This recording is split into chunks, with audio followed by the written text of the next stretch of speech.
Kayo'y ilaw ng sanlibutan. Mapagpalang ikalimang linggo sa karaniwang panahon. Ito po si Sister Rose Agtarap ng Daughters of St. Paul para sa mabuting balita. Pagnilayan natin ang Ebanghelyo ngayon.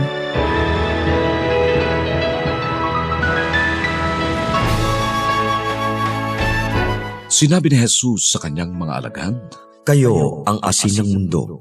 Ngunit kung mawala ng lasa ang asin, paano pa ito mapaaalat na muli? Wala na itong silbi. Itatapon na lamang at tatapakan ng mga tao. Kayo ang ilaw ng mundo. Hindi maitatago ang lungsod na itinayo sa tuktok ng bundok. Hindi rin sinisindihan ang ilaw para takpan ng kahon. Sa halip ay inilalagay ito sa isang lampara at tumatanglaw sa lahat ng nasa bahay. Gayon din naman ang inyong liwanag sa paningin ng mga tao, at makikita nila ang inyong mabubuting gawa, at pupurihin nila ang inyong Amang nasa langit.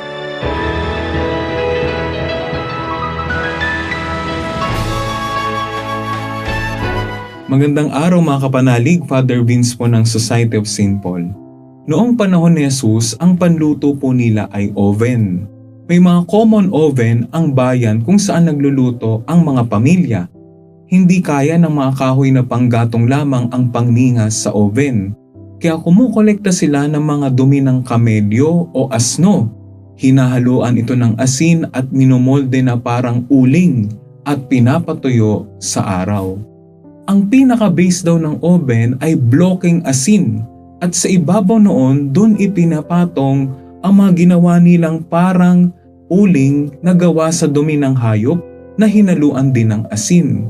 Kaya ang asin ay may catalytic property o kakayahang pagningasin ng matagal ang apoy upang manatili ang init ng oven na siyang kailangan po sa pagluluto.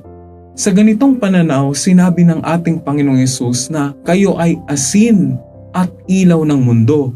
Hindi po yan sa konteksto ng panghalo sa pagkain, kundi ang gamit ay magningas to sustain the heat of the oven at para magliwanag. Anong punto po ng ating Panginoon? Kaya ba nating manindigan para sa turo at aral ng ating Panginoong Hesus? Kaya ba nating pagningasin din ang mundo? Hindi sa ating pakikisama, kundi sa ating pagiging Jesus sa kapwa kahit na tayo kinukutya at inuusig. Sikapin po nawa natin na maging asin at ilaw, mga bagay na nagpapaalala sa ating hindi tayo nilikha upang pagsilbihan ang sarili. Tulad ng ating Panginoon Hesus, asin at ilaw, tayo'y tinatawag upang tuluyang madama ang siklab, ningning at init ng ningas ng pagmamahal ng ating Diyos para sa lahat. Amen. Mga kapanalig, maraming salamat po sa inyong suporta sa aming misyon, lalong-lalo na sa donors at sponsors ng Mabuting Balita.